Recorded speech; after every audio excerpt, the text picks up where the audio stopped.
Let's talk about a book I normally wouldn't review, and this month's going to kind of be like that. There's a handful of books I've wanted to review for a while, and after the the amount of videos I've thrown out in October and taking a break from my normal IP type reading, I wanted to only focus on like a couple IPs and then like just handle some books that either I've meant to review for a while and like it was expected of me, and some stuff that kind of comes out of the blue. This is one of the latter.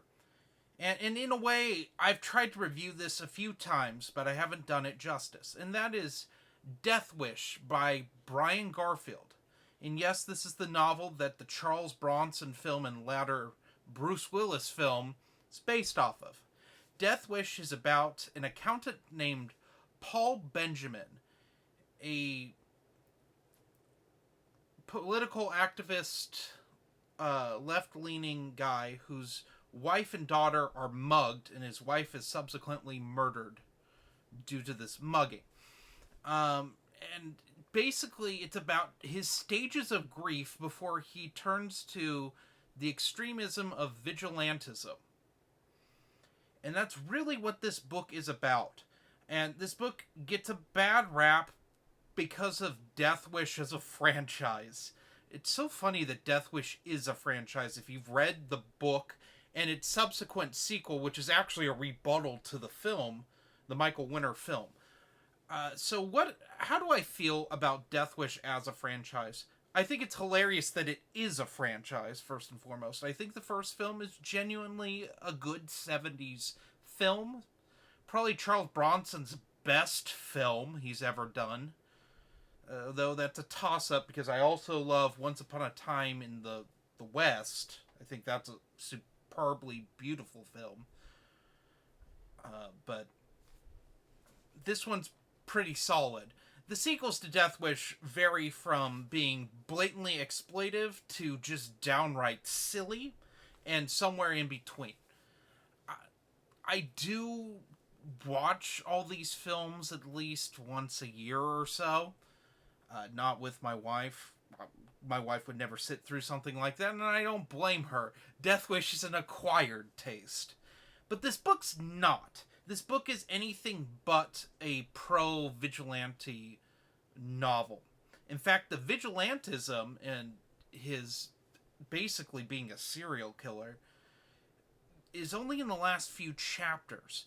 This is a book about the stages of grief for a man of his time. And his rage and coming to this decision that he's going to kill criminals. And it's not like he goes after the people that harmed his family. In fact, it's in this book, it's very vague as to who did it. We never actually see it. It is all done from Paul's perspective. And I really like that, yes, Paul served in the army.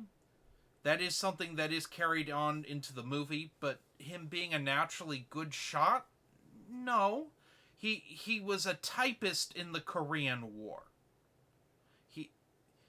He's not a violent man.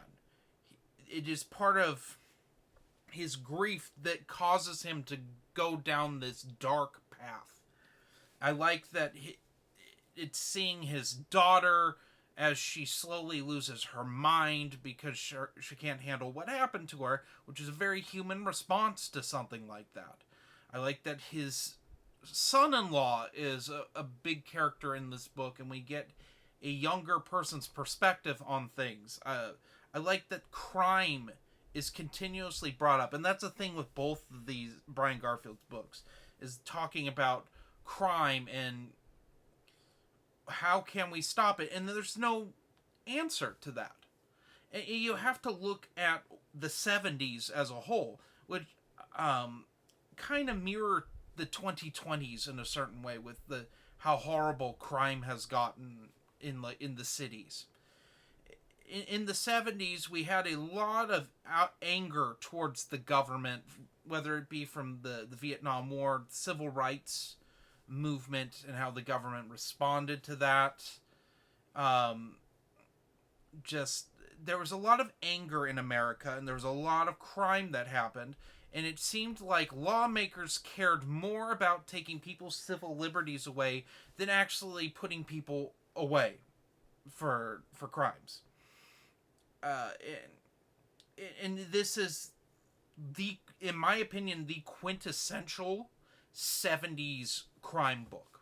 This is the quintessential one to me. Because it takes an average Joe who has something horrible happen to him. He doesn't get the justice he thinks he deserves, and so he goes down a dark path to find his justice for whatever reasons, and just it's sad. It's just a very sad book. This is not for the faint of heart, I will say that. It deals with some very unpleasant subject matter, but at the same time, unlike the films, it never feels exploitive. And that's something I really want to push, like I did with my First Blood review several years ago, that this is it's a comparing apples to oranges to compare Death Wish the novel to Death Wish the film. They're very different things. They share a lot of things in common. It isn't. I'm not going to say that Death Wish is just one of those films where they take the name from a book and they slap it onto something completely different. I would say it is an adaptation. It's an adaptation where the screenwriters and the director didn't understand the point of the novel. They didn't understand. They kind of got the tone, but they didn't understand the point. That film is very pro-vigilantism. And that's that's probably the biggest critique, other than these books come off as, well, these films, I should say. Films come off as very exploitive, especially as the sequels go. A lot of SA that goes on. I mean, in the first film has a pretty heinous scene of it.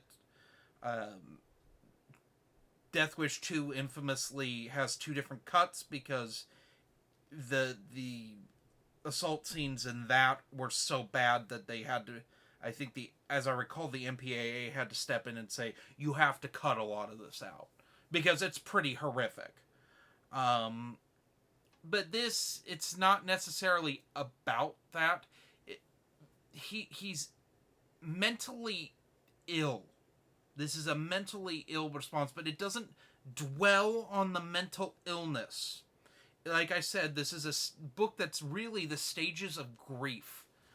To someone who has believed in the system, believed in the city, has supported youth reform and all sorts of like social programs and stuff, and suddenly the systems he believes in have failed him. Or he believes that they have failed him. And so he goes into this whole cycle of, well, what can I believe in? Oh, I can believe in myself, and I will solve this problem myself. I'm going to go hunting. I'm going to hunt criminals. Which is crazy behavior. Vigilantism, as much as I love reading about it, it's not something I believe is necessarily the right response to something. It's very Old Testament, an eye for an eye type deal. I mean, I'm wearing my Punisher shirt, and that's because this book is one of the inspirations behind the Punisher character when they were writing Amazing Spider-Man 129. It was this and Don Pendleton's The Executioner, which I reviewed the first book of that a year or two ago. So those are the big two vigilante books. But this one, unlike The Executioner, which is straight up pulpy, big goofy, like 60s, 70s revenge fantasy, this is not a fantasy. This is someone thinking, okay, here's how I would be a vigilante. Here's what I would do. kind of deal. But the vigilantism, because everyone thinks that this is like the most violent book ever because of the films, like I said, that doesn't happen till the last few chapters of the book. It is the preparing, and that is like the interesting stuff. We kind of know what's going to happen from the get-go, but just the journey there is very good and well worth your time to check out. This is one of those books that I've read numerous times. This was during the lockdown. I read this and its sequel in a matter of days because they're very short reads, and I was completely blown away by them. I didn't review them then because of all the rioting that was going on, and I was going through some personal issues at that time. I think we all were, and so reviewing didn't really happen too much then. So it's time to review it now in 2025, and I'm glad I have. What would I rank this? This is a solid 5 out of 5. This is one of my personal favorite books of all time. So, anyway, have a nice day.